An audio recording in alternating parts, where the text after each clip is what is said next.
Muy buenos días, Dios los bendiga, hermanos. Gusto en saludarles esta mañana. Gracias a ustedes, los que cada domingo están esperando a las 9 de la mañana para empezar y por acompañarnos, no solamente también, pero por apoyarnos de la manera en que lo hacen, orando por nosotros, enviando sus ofrendas, sus diezmos, y por seguir, hermanos, tan fieles, aunque no hemos estado reunidos ya por varias semanas. De todos modos, hermanos, quiero seguir con el estudio sobre el libro de Apocalipsis. Hoy vamos a estar en el capítulo 14, Apocalipsis 14. Busquen ese texto, pero vamos a empezar con una sección de Primera de Tesalonicenses, el capítulo 4.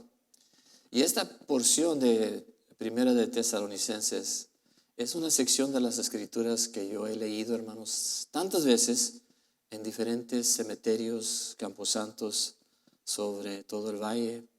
Y siempre que lo leo, me trae a mí bastante ánimo, bastante gozo, alegría, consuelo, entendimiento, que es el plan de Dios para nosotros en haber preservado Primera de Tesalonicenses, el capítulo 4. Vamos a empezar en el versículo 13.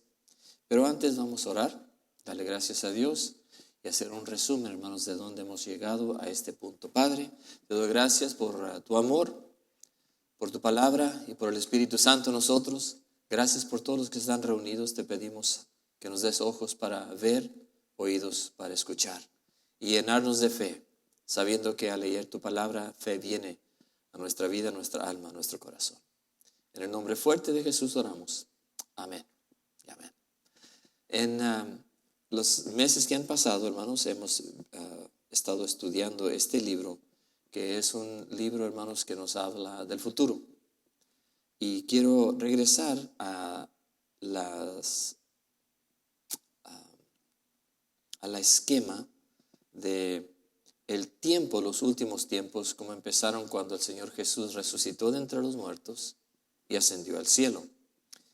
En la pantalla debe de estar, hermanos, el retrato, el cuadro que hemos preparado para enseñarnos que Jesús ascendió al cielo y comenzó la temporada de la iglesia, la era de la iglesia. Estamos en ese tiempo ahorita. Luego el evento que sigue es el rapto de la iglesia, que va a iniciar 7 años de tribulación. Lo vemos en Apocalipsis 6 al 18, todavía estamos en eso. Y en el Apocalipsis capítulo 19 vemos, hermanos, la segunda venida de Jesús, que en inicio de los 1000 años del reino de Jesús aquí en la tierra, y después de esos 1000 años, entonces el enemigo, Satanás, la bestia, es el anticristo, el falso profeta, será lanzado al lago de fuego. Y luego vendrá lo que es conocido en la Biblia como el juicio del gran trono blanco. Y luego la iniciación, hermanos, para siempre de los nuevos cielos y la nueva tierra que vemos en Apocalipsis 21 y 22. Así que nos falta mucho, hermanos, que estudiar todavía en este libro. Pero nos enfocamos en la sección, hermanos, antes de la segunda venida del Señor, que es la segunda slide que estamos viendo, los 7 años de la tribulación que hemos estado estudiando estas últimas semanas. Y la tribulación es el tiempo donde el Señor, donde el Padre va a enviar su ira sobre la tierra. Estos 7 años de tribulación van a ser un tiempo de mucho sufrimiento, mucho horror, hermanos. Va a ser una situación terrible que la Biblia dice que Dios lo envía sobre la tierra, por lo menos por 3 propósitos. Primero es para traer mucha gente que no creen a Jesús a la salvación, para traer un despertamiento a los incrédulos, los que no creen. También para tratar con la nación de Israel, para sacudirla, hermanos, para que ellos también vean y acepten a Jesucristo como Salvador. Y luego también para terminar de construir y constituir el reino de Dios, toda la familia eterna de Dios. Y la ira de Dios se va a revelar a través de 3 eventos. Hemos estudiado 6 de ellos, que de los eventos. Primero los 7 sellos que fueron rotos, hermanos, en ese rollo. Cada uno de ellos trayendo devastación, destrucción, gran sufrimiento sobre la tierra. Luego las 7 trompetas que tocaron y van a tocar, quiero decir. Y luego en la semana que viene vamos a empezar a ver, hermanos, las 7 copas que son derramadas sobre la tierra. Hemos terminado, hermanos, el capítulo 12 y 13. En el capítulo 12, voy rapidito, yo sé, pero quiero llegar, hermanos, al estudio de esta mañana. En el capítulo 12 vimos cuando Dios está declarando su plan de redención a través, ¿se acuerdan, hermanos, de la mujer, del niño que nace, del dragón rojo que es Satanás? Que Dios desde el principio habló, hermanos, y preparó el plan de redención y salvación para este mundo, para nuestra vida, hermanos, para nuestra alma. Y luego el capítulo 13 que vimos la semana pasada, donde estudiamos sobre el anticristo, el falso profeta, el anticristo que va a ser una persona, un personaje, un líder político que va a establecer un gobierno mundial. Y luego él va a ser, hermanos, asesinado, va a ser resucitado, reanimado, es decir, a la vida, y va a tener él su líder religioso, que es el falso profeta. Todo impulsado por Satanás para traer más y más destrucción y enviar a muchos, hermanos, al engaño y a la destrucción eterna. Pero en el capítulo 14 que vamos a leer ahorita, vamos a ver la proclamación del evangelio que va a continuar. La proclamación del evangelio que sigue, hermanos, que Dios sigue buscando manera de salvar al hombre que se arrepiente, que acepta a Jesucristo como Señor y Salvador. Llegamos ahora, hermanos, a los pasajes que vamos a leer. Primero, vamos a Primera de Tesalonicenses capítulo 4. En Primera de Tesalonicenses capítulo 4, el apóstol Pablo le está escribiendo a una iglesia que necesita entender que todavía no ha venido el Señor Jesús, porque esto es lo que tiene que ocurrir antes de que Él venga. El verso 13, de ahí vamos a leer, hermanos. Ojalá que ya les di suficiente tiempo para buscarlo en su Biblia. Lean conmigo el capítulo 4 de Primera de Tesalonicenses, el versículo 13. El apóstol Pablo dice: tampoco queremos, hermanos, que ignoréis acerca de los que duermen, para que no os entristezcáis como los otros que no tienen esperanza. Cuando habla la Biblia aquí, hermanos, de los que duermen, está hablando de los que están muertos, de los que han muerto, hermanos, y los que han muerto en Jesucristo. La Biblia enseña, y el Señor Jesús nos enseñó, esa es la frase que se usa, esa es la palabra que se usa. No es que la persona cuando muere se duerme, hermanos, sino que lo opuesto es que la persona que ha recibido a Jesús como Salvador, esa persona, hermanos, estar ausente de su cuerpo es estar presente con el Señor. No estamos dormidos, hermanos, sino que estamos gozándonos de vida eterna con Cristo Jesús y la salvación que nos ha prometido. Verso 14. Porque si creemos que Jesús murió y resucitó, así también traerá Dios con Jesús a los que durmieron en Él. Porque el Señor mismo, con voz de mando, con voz de arcángel y con trompeta de Dios, descenderá del cielo, y los muertos en Cristo resucitarán primero. Por lo cual os decimos esto en palabra del Señor, que nosotros que vivimos, que habremos quedado hasta la venida del Señor, no precederemos a los que durmieron. Luego nosotros, los que vivimos, los que hayamos quedado, seremos arrebatados juntamente con ellos en las nubes para recibir al Señor en el aire, y así estaremos siempre con el Señor. Ahí veo, hermanos, que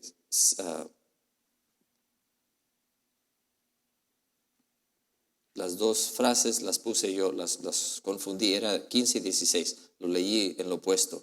El verso 17 dice: luego nosotros, los que hayamos vivido, hemos quedado, seremos arrebatados juntamente con ellos en las nubes para recibir al Señor en el aire, y así estaremos siempre con el Señor. Voy a leer el 15, luego el 16 y 17 otra vez, hermanos. Disculpe que lo puse en la orden opuesta. El 15, this is slide number 12, Mike. I mixed up the two verses 15 and 16. Por lo cual os decimos, esto en palabra del Señor, que nosotros que vivimos hasta que habremos quedado hasta la venida del Señor, no precederemos a los que durmieron. Now go to slide 11. Porque el Señor mismo, con voz de mando, con voz de arcángel y con trompeta de Dios, descenderá del cielo, y los muertos en Cristo resucitarán primero. Now we're going to go to slide 13. Luego nosotros, los que vivimos, los que hayamos quedado, seremos arrebatados juntamente con ellos en las nubes para recibir el Señor en el aire. Y así estaremos siempre con el Señor. Now slide 14. Por tanto, alentaos los unos a los otros con estas palabras.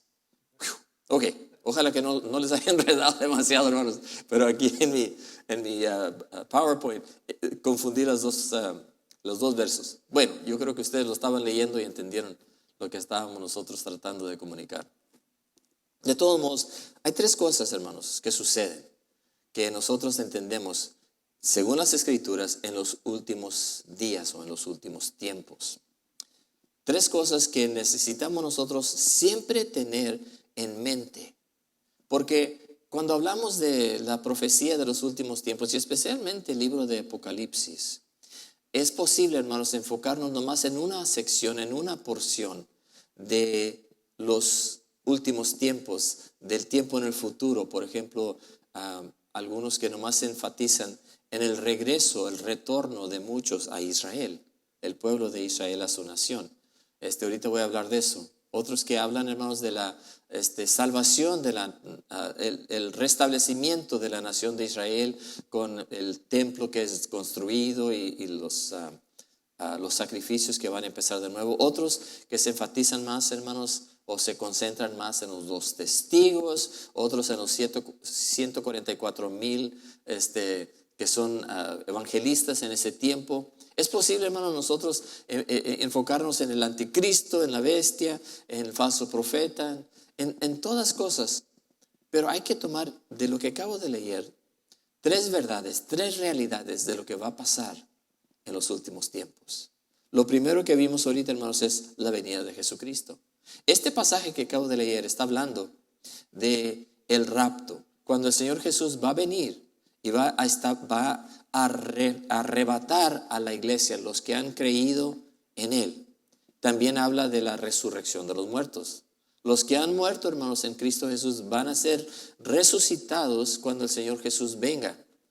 Pero no va a venir el Señor la primera vez, el rapto, para pisar la tierra, sino que Él va a venir y en medio aire, allí, hermanos, en las nubes, Él nos va a llamar. Y los muertos en Cristo van a resucitar. Y también los que nosotros vivimos, dice la palabra. En ese entonces, si todavía estamos vivos cuando el Señor Jesús regrese por su iglesia, entonces vamos a ser trasladados, es decir, convertidos, hermanos, de un estado y vamos a ser glorificados. Tendremos un cuerpo glorificado para estar con Él para siempre. Los muertos en Cristo y nosotros vamos a ser arrebatados juntos. El Señor mismo, Él mismo va a regresar por nosotros, aleluya. Y luego habla del estado eterno, es decir, unos van a venir para vivir con el Señor gozosos eternamente, pero otros no. Otros van a tener su fin, hermanos, en el infierno. Y eso es lo que nosotros no queremos que pase a nadie. Queremos, sino hacer todo lo posible nosotros, hermanos, para traerlos a que acepten al Señor Jesús, para que ellos no sean perdidos eternamente. Y vemos tres cosas que suceden, o los propósitos de Dios. Cuando leímos aquí el 1 de Tesalonicenses 4, el versículo 13 que leímos nos enseña lo primero. Dice, tampoco queremos, hermanos, que ignoréis acerca de los que duermen. No queremos que ignoréis. No queden ignorantes. En otras palabras, Dios quiere que nosotros tengamos entendimiento. Cuando yo he enseñado, hermanos, porque cada mensaje, cada vez que predico y cada vez que yo oficio en un funeral, regreso a este texto porque yo quiero que la gente, hermanos, especialmente los que están tristes, que no estén con esa tristeza cargando su alma, sino que tengan una esperanza. Aquí dice el Señor, yo quiero que ustedes entiendan entiendan que mis verdades son eternas y son reales. Las promesas que yo les he dado se van a cumplir. Aleluya. Lo segundo que vemos, hermanos, es que Dios quiere traernos consuelo. El verso 18 dice, por tanto, alentaos los unos a los otros con estas palabras. Jesús quiere que nosotros tengamos entendimiento de lo que vendrá en el futuro, que conozcamos las verdades de Él y que nosotros, al entender eso, hermanos, ténganos un consuelo, un confortamiento, que el corazón de uno esté en paz y no esté con temor de lo que puede suceder. Y esto viene, hermanos, a través de lo que vemos en el versículo 14, que dice, porque si creemos que Jesús murió y resucitó, así también traerá Dios con Jesús a los que durmieron en Él. Porque si creemos. Así que el Señor quiere no solamente que entendamos nosotros, sino que también ténganos consuelo y paz en el corazón, pero que ténganos fe en Él. Que creamos nosotros en su palabra y en sus promesas. Bueno, con todo esto en mente, ahora vamos a leer, hermanos, el capítulo 14 de Apocalipsis. En Apocalipsis 14, esta porción, hermanos, muchos piensan que no está en orden cronológica. Es decir, el capítulo 2, el capítulo 13, están hablando, hermanos, el 13 especialmente de la oposición del enemigo al plan de salvación de Dios.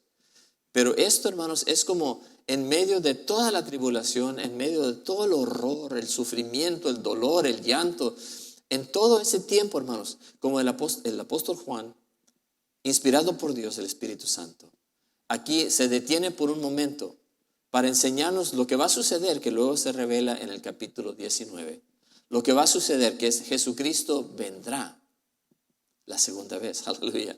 Y en el verso 1 del capítulo 14 vemos esa visión, ese señal. Dice, después miré y he aquí el cordero estaba en pie sobre el monte de Sión y con él 144,000 que tenían el nombre de él y el de su padre escrito en la frente. Ahí me voy a detener por un segundo. Aquí dice, él vio una visión y en la visión vio el cordero.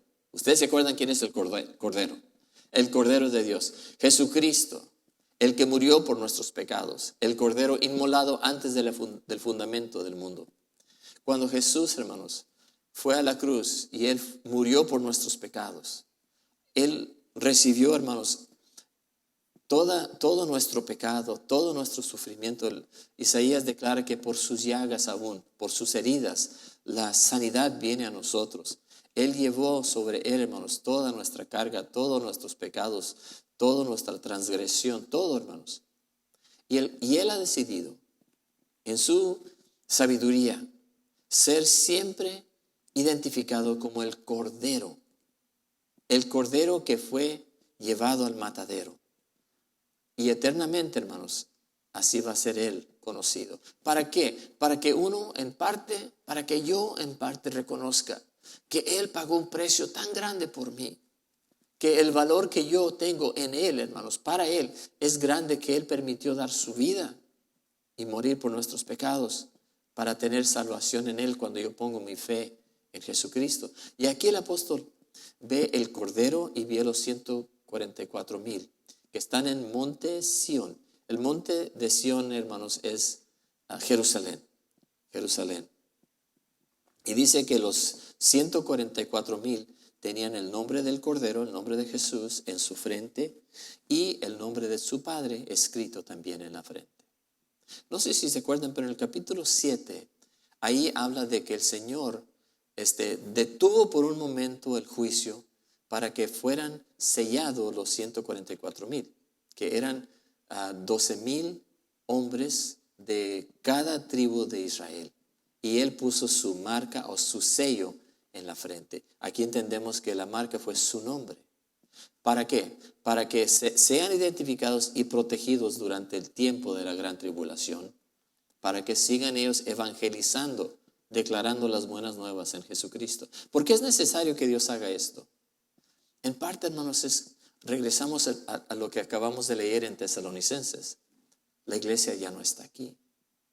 Dios nos ha dado a nosotros el privilegio, hermanos, de evangelizar, de hablar de Jesucristo mientras estamos aquí en la tierra. Pero cuando el Señor viene para arrebatarnos en el rapto, entonces ya la iglesia, el testimonio de Jesucristo a través de nosotros va a terminar aquí en la tierra. Y Dios usa a los 144,000 para evangelizar. Y luego lo que vemos en el 12 es bien interesante también, dice: y oí una voz del cielo que como estruendo de muchas aguas y como sonido de un gran trueno. Y la voz que oí era como de arpistas que tocaban y cantaban un cántico nuevo delante del trono y delante de los 4 seres vivientes y de los ancianos. Y nadie podía aprender el cántico sino aquellos 144,000 que fueron redimidos de entre los de la tierra. Entonces estos son los que no se contaminaron con mujeres, pues son vírgenes. Estos son los que siguen al Cordero por donde quiera que va. Estos fueron redimidos de entre los hombres como primicias para Dios y para el Cordero, y en sus bocas no fue hallada mentira, pues son sin mancha delante del trono de Dios. Ahí me detengo un ratito.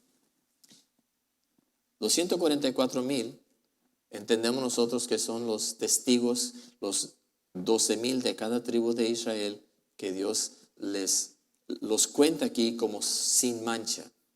No es que eran perfectos, hermanos, no es que eran sin pecado, sino que ellos fueron lavados y fueron sellados y fueron protegidos por Dios. Un comentario rapidito.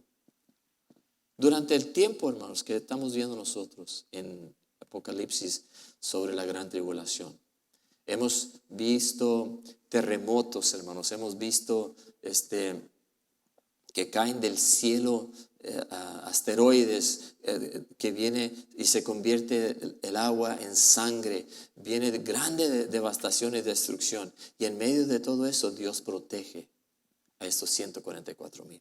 Dios los cuida. Y no nomás los cuida, sino que Dios los conserva para sí, para que ellos puedan ser lavados, hermanos, redimidos, perdonados, es lo que quiere decir, porque no hay ningún hombre sin pecado, menos Jesús. Así que estos 144,000 fueron perdonados de sus pecados, fueron comisionados por Dios para declarar el Evangelio, y en medio de toda la destrucción son protegidos. Que nos dice a nosotros, hermanos, que no importa el lío en que te encuentres, no importa la presión que el mundo trae en contra de ti, no importa la tentación que viene a tu vida, no importa el peligro que pueda llegar, sino que Dios te puede cuidar, Dios te puede proteger, y lo va a hacer cuando nosotros ponemos nuestra fe y confianza en Él.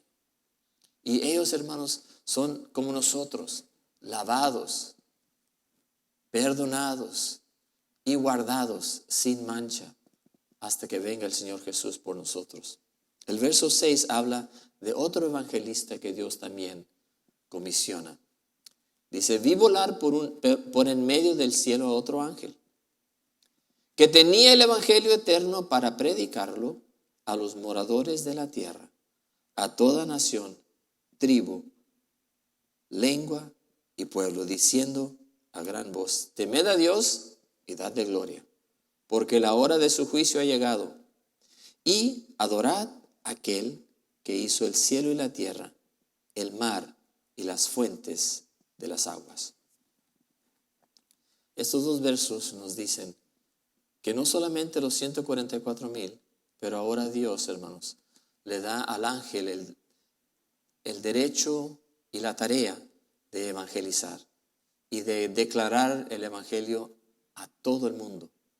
Y aquí habla de todos, y lo hace, hermanos, en el cielo, no en el cielo, sino que en la atmósfera de aquí de la tierra, para que todo el mundo lo oiga. Todos van a escuchar este ángel en su lengua, en su idioma, declarar el evangelio de Jesús. El trabajo de este ángel, fíjense, hermanos, que nunca antes se había dado esa comisión a los ángeles, sino que a la humanidad, de declarar que Jesucristo es Señor, que Jesucristo es Rey, que hay salvación solamente en el nombre de Jesús. Pero ahora le da esta tarea a un ángel fuerte para que él vaya sobre toda la tierra y declarar. Así que no hay ninguna persona, hermanos, que va a tener excusa. No importa la selva más densa, el lugar más aislado, no importa lo más profundo, lo más alto de la tierra donde se encuentre esa persona, todos van a oír el Evangelio en Jesucristo para ser salvos, para poder ellos hacer la decisión de resistir lo que el enemigo trae y aceptar salvación por gracia en Jesucristo. Verso 8, regresamos. Otro ángel le siguió, diciendo: ha caído Babilonia, la gran ciudad, porque ha hecho beber a todas las naciones del vino del furor de su fornicación. Ahí me detengo por un ratito. Babilonia, hermanos, es la palabra que se usa para el sistema mundial del anticristo. El anticristo establece, hermanos, el sistema de autoadoración, de adorarle a él. El anticristo con su falso profeta están ellos estableciendo un sistema, y aquí Dios dice: va a ser destruido, va a ser derrotado. Gracias a Dios por eso, hermanos. Nos da un preview de lo que está por venir, que Él no se queda con los brazos cruzados, sino que Él va a juzgar lo que el enemigo está haciendo sobre la tierra. El verso 9. Y al tercer ángel lo siguió, diciendo a gran voz: si alguno adora a la bestia y a su imagen, y recibe la marca en su frente o en su mano, él también beberá del vino de la ira de Dios, que ha sido vaciada puro en el cáliz de su ira. Y será atormentado con fuego y azufre delante de los santos ángeles y del Cordero. Y el humo de su tormento sube por los siglos de los siglos. Y no tiene reposo de día ni de noche los que adoran a la bestia y a su imagen, ni nadie que recibe la marca de su nombre. Así que el primer ángel, hermanos, declara el Evangelio. Aquí está tu oportunidad para recibir a Jesús. Y entendemos que durante la gran tribulación la gente puede ser salva, pero a un precio muy, muy alto. Ellos morirán por no recibir esta marca, por no recibir, hermanos, la marca de la bestia. O no podrán trabajar y ganarse, ni comprar, ni vender comida, así que o morirán por ser ejecutados por su fe, o ellos van a morir, hermanos, porque no pueden conseguir manera de comer. De cualquier manera, hermanos, es un tiempo bastante duro, bastante difícil. Pero aún en medio de todo esto, hermanos, los versos que siguen nos dan bastante esperanza. Aquí el verso 12 dice: aquí está la paciencia de los santos, los que guardan los mandamientos de Dios y la fe de Jesús. Oí una voz que desde el cielo me decía: escribe, bienaventurados de aquí en adelante los muertos que mueren en el Señor. Sí, dice el Espíritu, descansarán de sus trabajos, porque sus obras con ellos siguen. La fe y la paciencia de los santos, los que están en Jesucristo. Tenemos aquí, hermanos, la promesa de Dios, como les estaba diciendo al principio, de que el estado eterno, hermanos, nos llegará a todos. El estado eterno, quiero decir, vamos a estar eternamente en presencia de Dios, gozándonos, hermanos, de salvación con Él. O si rechazamos el regalo de Dios, salvación en Jesucristo, entonces Dios dice: ya te has condenado a ti mismo y vas a pasar el resto del tiempo en el infierno. Ahí, hermanos, es tormenta, ahí es dolor, ahí es llanto, ahí es... Ni puede uno imaginarse lo terrible que será eso, ni queremos pensar en ello, pero es verdad. La Biblia habla del cielo y gozo eterno, y habla del infierno, hermanos, y sufrimiento eterno. Pero aquí dice: los que reciben a Jesucristo como Señor y Salvador, los que hacen sus mandamientos, van a entrar y descansar de sus trabajos. Dice: porque sus obras con ellos siguen. No quiere decir, hermanos, que somos salvos por las cosas que hacemos. No, ya entendemos eso. Es por fe en Jesucristo, por su gracia que somos salvos, no por obra para que nadie se gloríe. ¿Entendemos eso? Pero cuando nosotros, hermanos, hemos sido salvos, entonces el fruto de nuestra vida trae obras buenas, obras de gozo, obras, hermanos, de paz, obras de amor. Trabajamos, hermanos, para el Maestro. Aleluya. Vivimos nuestra vida de una manera que le trae a Él honra y gloria. Y nuestra vida, hermanos, tiene algo de valor que presentarle a Dios. Y Dios dice, tus obras te van a seguir y vas a descansar de todo tu labor cuando entres en mi presencia. Aleluya. Ya mero acabamos, hermanos. El verso 14 dice, miré y he aquí una nube blanca.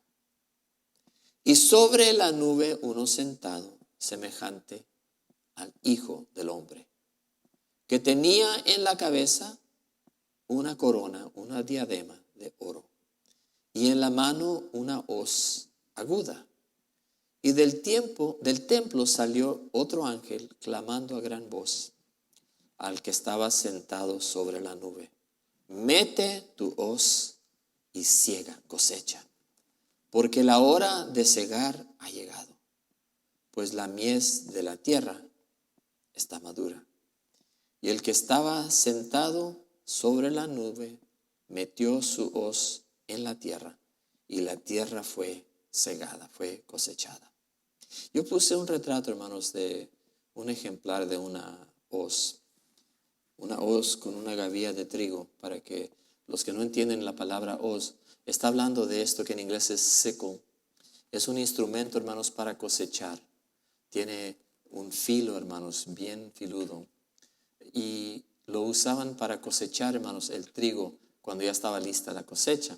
¿Se acuerdan de la parábola del Señor Jesús? Cuando Él habla, yo creo que es en Mateo 13, de los últimos tiempos, cuando Él declara que Él es el rey de la siega. He's the Lord of the harvest. Ya ha llegado el rey, el Señor de la mies. Ha llegado la cosecha. Y aquí un ángel le dice al Hijo del Hombre, es el Señor Jesús, que está sentado, hermanos, sobre una nube, que tiene una corona de oro, es decir, Él tiene toda la autoridad. Él puede, hermanos, cegar, y ya ha llegado el tiempo de cosechar. Esto está hablando de los últimos tiempos. En la parábola, cuando habla de la cizaña y del trigo, ¿recuerdan? La cizaña y el trigo. Los dos estaban creciendo juntos. Y los trabajadores le preguntan al maestro, ¿qué haremos? Mira, alguien ha sembrado cizaña aquí en tu labor, ¿qué vamos a hacer? ¿Quieres que vayamos a tratar de sacar la cizaña? Y el Señor dice, no la saques todavía, no, déjenlas que los dos crezcan juntos. Y cuando ya crezca, entonces vamos a separar la cizaña del trigo. Y es lo que está pasando aquí, hermanos. Viene la gran cosecha de las almas. Va a venir el tiempo donde el Señor Jesús, hermanos, va a recoger, va a enviar los ángeles. Y los ángeles, hermanos, van a ir y van a separar a la cizaña, a los injustos, los incrédulos, los que han rechazado salvación. Ellos van a ser echados, hermanos, al fuego.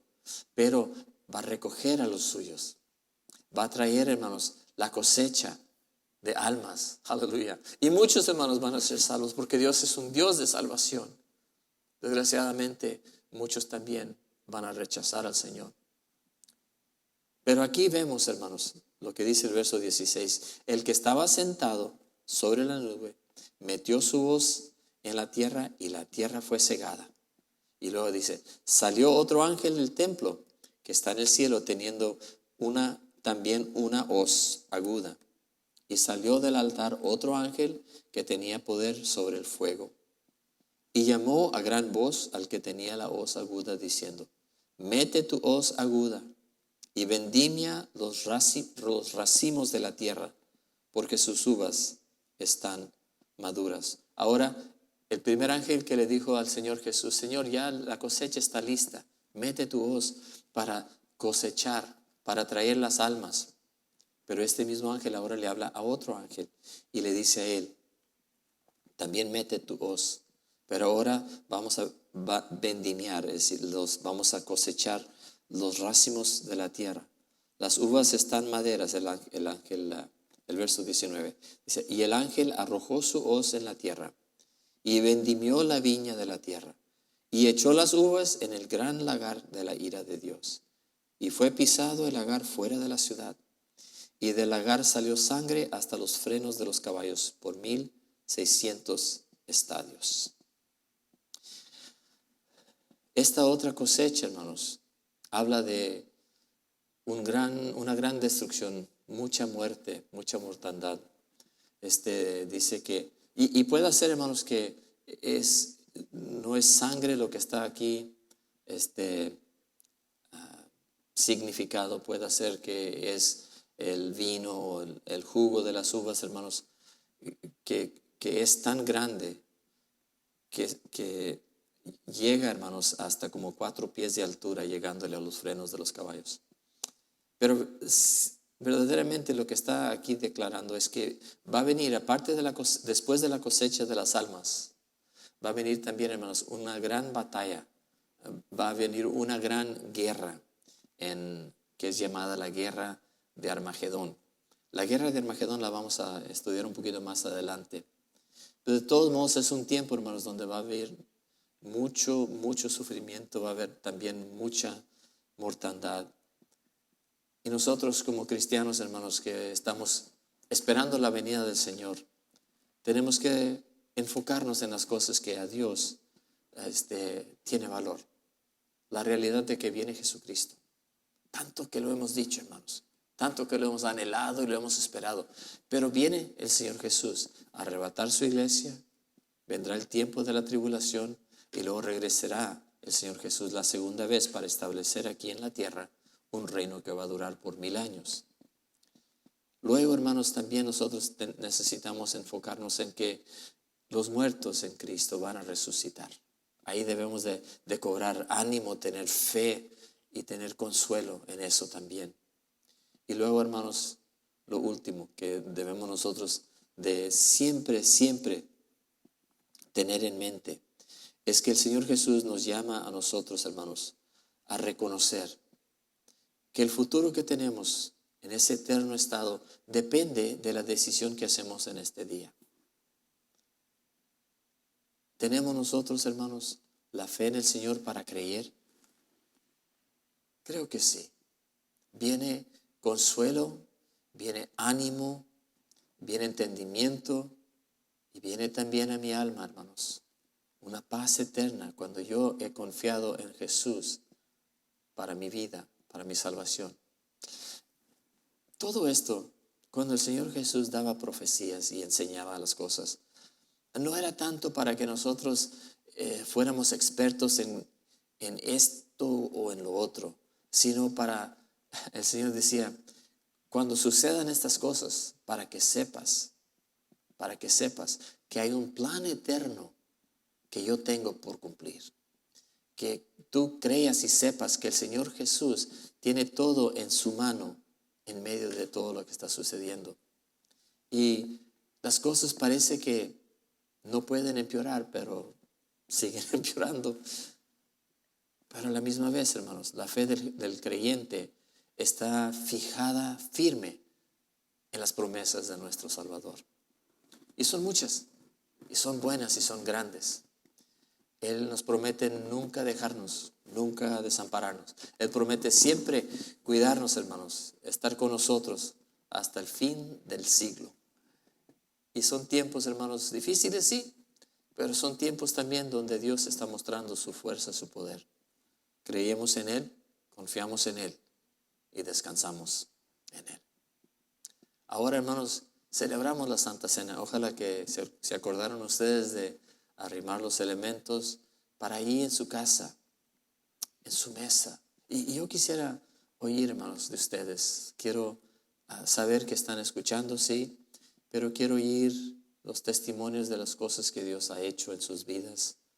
Y los momentos, hermanos, sagrados cuando nos juntamos, nos reunimos en fe para tomar la Santa Cena y recordar el sacrificio del Señor Jesús hasta que Él venga, hasta que Él venga. ¿Me permiten un segundo, hermanos?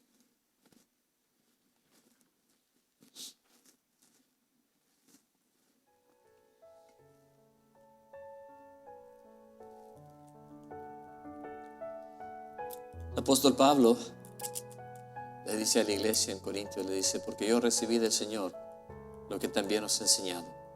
Que el Señor Jesús, la noche que fue entregado, tomó pan. Y habiendo dado gracias, lo partió y dijo, tomad, comed. Esto es mi cuerpo, que por vosotros es partido. El Cordero de Dios, Cristo Jesús, Él permitió que su cuerpo fuera partido. Y que la sangre de vida de Él, hermanos, fuera derramada de su cuerpo. Para cumplir un nuevo pacto. En ese nuevo pacto, el profeta Ezequiel habla y declara que es donde Él saca nuestro corazón de piedra y nos pone un corazón de carne, donde Él nos lava de todos nuestros pecados, donde Él marca sus mandamientos en nuestro corazón y mente, y Él nos llama suyos. Coman el pan, hermanos, beban la copa del Señor, anticipando su regreso.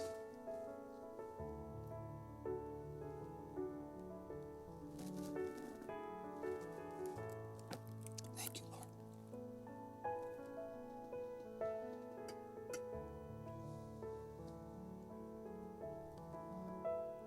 Hermanos, estamos confiando en Dios que los siga cuidando y bendiciendo a ustedes.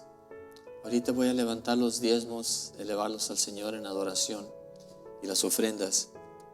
De nuevo, hermanos, les doy las gracias. Pero más que eso, declaro sobre ustedes la bendición de Dios por confiar en Él, por traer los diezmos, las ofrendas y recibir de Él mucho más de lo que ustedes puedan traerle al Señor. Padre eterno, levantamos en fe cada diezmo, cada ofrenda.